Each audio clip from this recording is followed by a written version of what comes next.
Hey everybody, Coldon here with another Vox Immortalis Commentary Guide. This video is for Kael'thas Sunstrider, and it's about time for something completely different, as they say.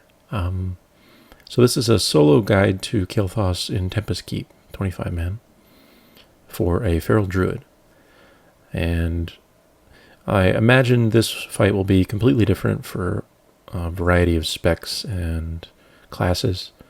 So you might be able to get a few tips if you're not a Feral Druid yourself, or at least a Druid, but most of this will be focusing on the Druid aspects primarily. So the focus, first thing you need to do is really to clear out most of the zone. So this includes killing Alar, most of the trash in his room, and then you want to clear everything on the west side of the raid as well.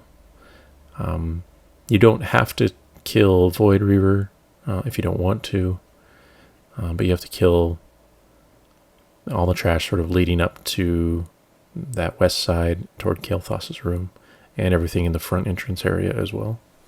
But you can leave everything on the east side, those two hallways and Solarian, you can leave all that spawned.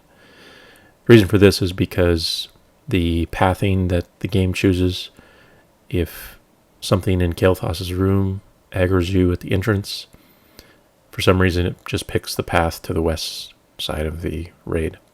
I don't know why, but they're not exactly even. That's the shortest one.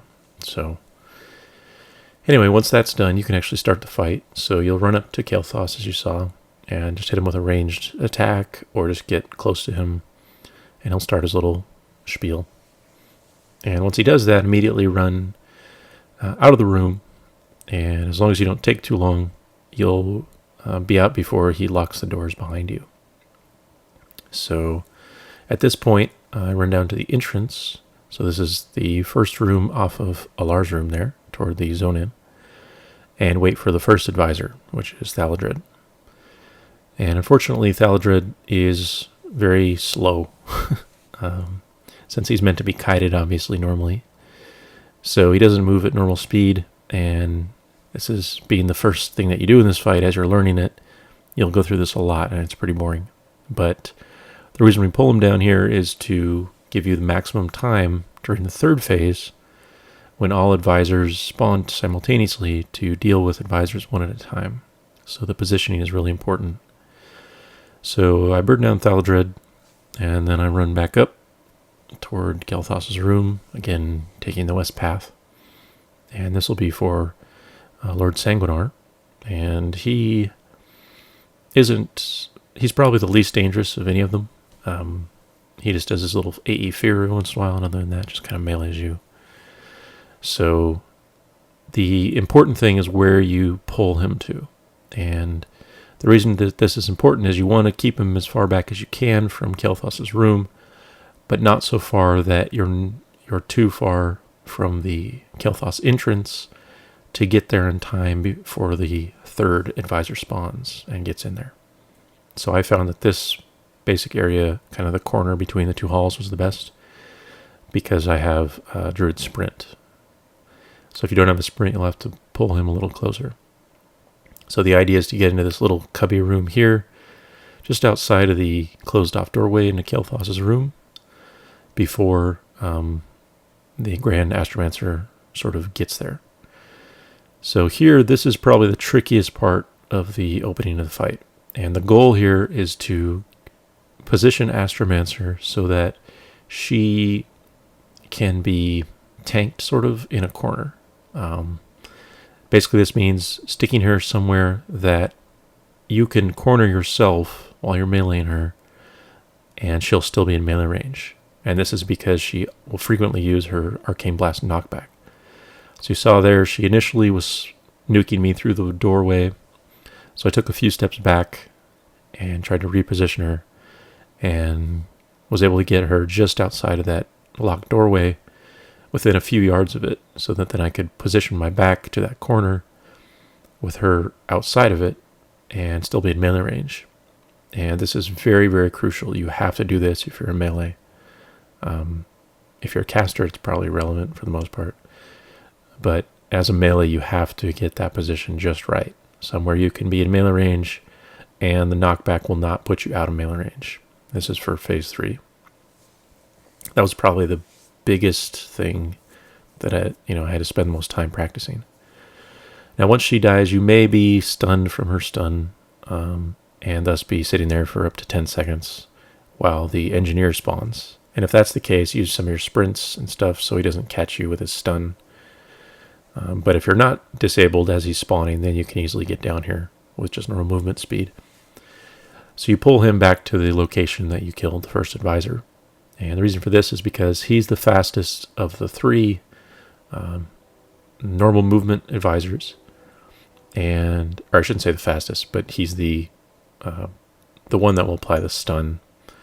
And so you want to kill as many other advisors as you can besides the Thaladred, the slow guy, before you actually get applied with the stun. So this is also, I could pull him back further toward the entrance of the room, or the zone in, but this is basically as far back as you can get so that you can still get a good position to kill the weapons that will spawn in the next phase. So as a druid, the basic plan here for Thaladred is, or not Thaladred, for the engineer, is to get up your combo points, get them low health, and then when they stun, the remote toy has just a few seconds left, finish him off before he reapplies another 60-second duration.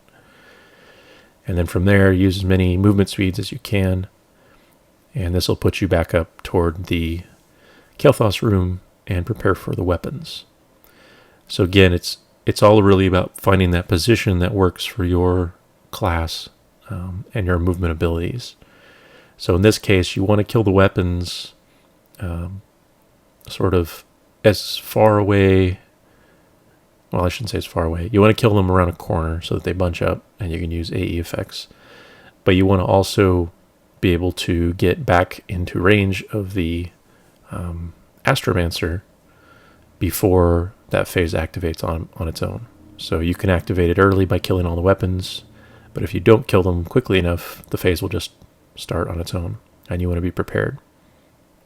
The other thing you see is I kind of sort of back out to spread the weapons out as they die. The Bulwark will always be alive last, at least as a melee, because of its high armor. So I quickly loot the Staff of Disintegration and the Cosmic Infuser. The Infuser is not necessary per se, but the Staff is necessary for sure as a melee. And actually as probably anyone in this doing this fight solo. The reason the Staff is useful is because it will give you an immunity to the stun and disorient effects that the Astromancer uses, that the Engineer will use, and that Kael will use later. So you see there I've equipped the Staff of Disintegration, and then I've used it to give myself that protective barrier, which is just a 15-minute buff. So if she uses her Disorient on me, then I'm okay. And you can see she's Arcane Blasting, but because we did that proper positioning at the start, the first time we killed her, it just pushes me back in this corner, and I can finish her off. And then by this time, the next advisor is coming up here, Lord Sanguinar.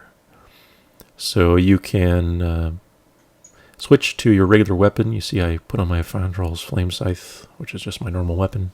Give yourself a little bit more DPS, and then position yourself so that you can look down the hallway to see when the Engineer is coming in. And just before he arrives, put on your Staff of Disintegration again and reapply the field effect so that when he applies the remote toy, it doesn't actually stun you. This is really important again.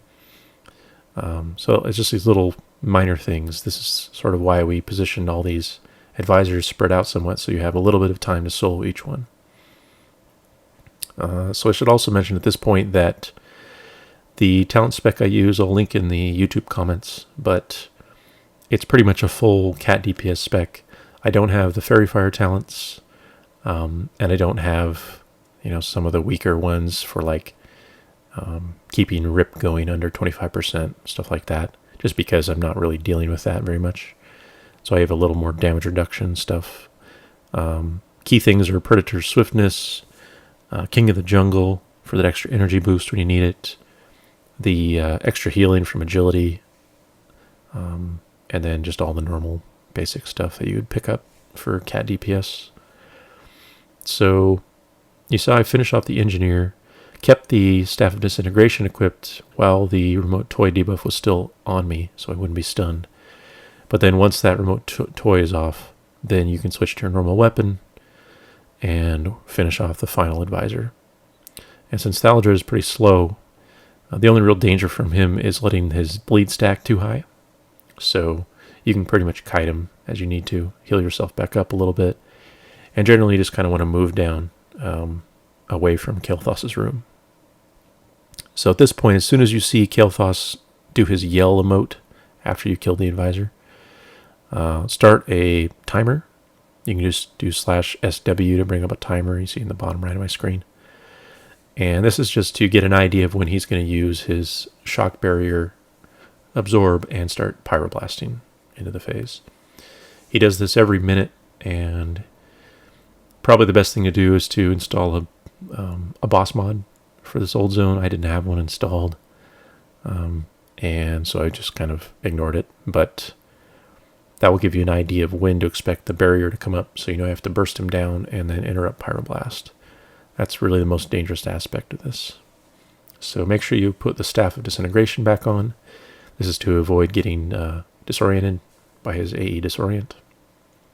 And then the overall strategy for Kael'thas is to dot him up heavily, be ready for those pyroblasts to burn down that shield, and then interrupt the next pyroblast that casts.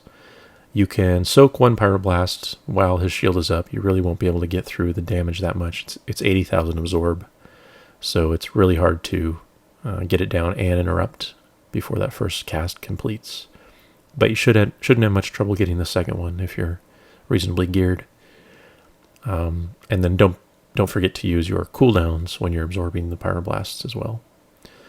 Other than that, interrupt as many fireballs as you can and utilize your 5-stack combo points for Predator Swiftness quick heals. Remember that Healing Touch is by far the best heal to use. Don't think that Regrowth is very good, because it's not. It's way lower than the Healing Touch. So utilize that whenever you get a chance. And again, just prepare for those pyroblasts as best you can. The Phoenix themselves are really not that important. The damage they deal is very, very, very low because they're low level. So you'll resist almost everything. You can kill the eggs if you want. I really don't bother. I just found it wasn't worth the globals and the effort, especially because you have to sort of target something else. And this means that to interrupt Kael'thas, you have to use a focus macro for your interrupts or target him again real quick, and it's kind of a pain. So I just pretty much let them hit me a little bit, and their AE doesn't really hit. And you want to get Kael'thas down to 50% as quick as you can, because that will trigger his next phase. And I actually wasn't paying much attention. I thought I was still going, and you'll notice Kael'thas is running away now. So this was the first time I'd actually gotten into this last phase after all my attempts on this.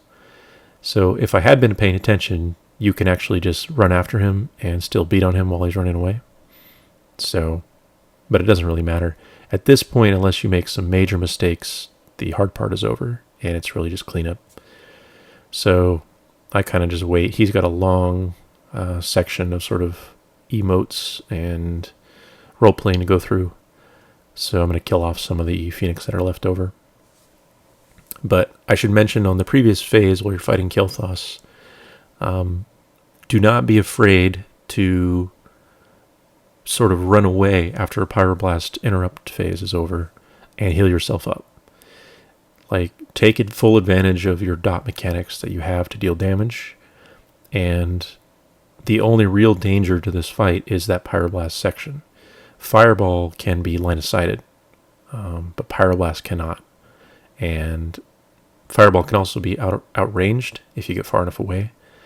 But again, pyroblast is really, really hard to outrange, and it cannot be line of sighted. So if you freak out and you get low health and he's about to do his pyroblast mechanic and you're nowhere near him to get that shield down, he's just going to chain cast pyroblast and kill you really quickly. So again, the key is just to keep yourself topped off and prepared for that pyroblast and that shock barrier. Burn it down, interrupt the quickest one you can, and then use that next 60 seconds before the next shock barrier to recover yourself. So again, you can run away, get out of line of sight if you want, and heal up during that time, and let your dots do most of the damage. So at this point, once he's done with all his little roleplay stuff, he'll run back out to you, and this is sort of the last phase of the fight. And it's pretty simple. The main thing is just don't be tempted to melee him very much while you're up in the air. The only real danger here is getting too close while you're sort of in the air phase and getting a debuff, which I got 1 stack of, but it reduces your maximum health, and it stacks up infinitely. And that's the only real danger, especially as like a Feral Druid, because you get self-heals based on your hit points, stuff like that. And it's just easier to endanger yourself. So just take your time with this phase. You should not have any trouble interrupting fireballs whenever you can, just like you were before. And then during the air phase, just keeping yourself healed up from the minor damage. And that's pretty much it. You'll notice I kept the Staff of Disintegration equipped during this final phase. I cannot remember whether he uses his Disorient during this phase or not, but I didn't want to risk it.